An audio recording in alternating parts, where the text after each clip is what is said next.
Here's an interesting question. How do you make choices? Well, sometimes you say, oh, I'm really hungry and I fancy eating fish. Or you might say, I'm really tired and I fancy having a rest. Or I'm really excited to watch that film. Okay.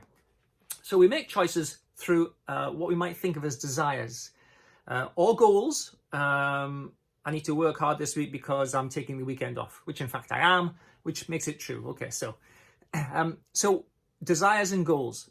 But there's another way that we make choices, and it's we make choices based on fear.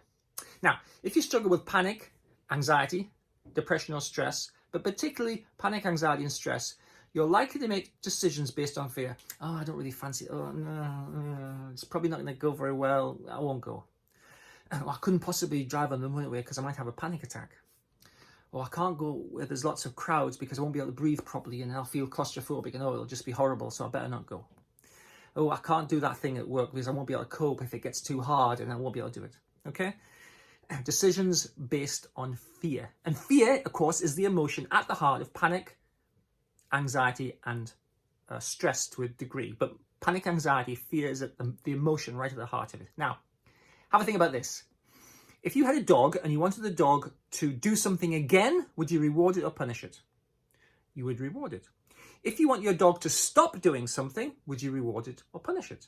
You would punish it. And obviously, I don't have a dog, right? So it's completely hypothetical. Don't take me to task about this. The more you reward something, the more likely it is to happen again. That's conditioning. It's very simple conditioning. Now, every time you make a decision based on fear, are you strengthening that neural connection or weakening it? Are you making a decision based on fear more likely or less likely by rewarding it, by accepting it and believing it?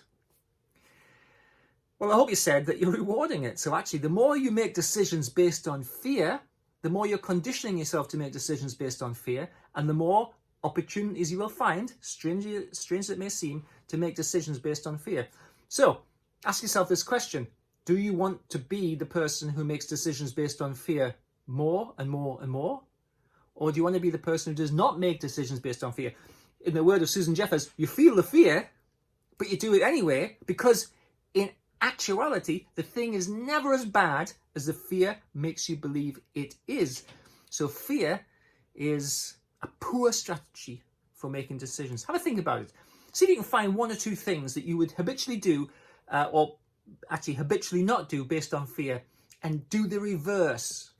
Right? Now, obviously, I don't jump off a cliff. I don't drive really, really fast on the motorway because I'm frightened. Fair enough. I'm not suggesting you do that. But decisions based on fear are normally about what we might call internal reality problems or hypothetical problems, right? People will laugh at me. I won't know anybody, so I won't have anything to talk about. My conversation will be poor.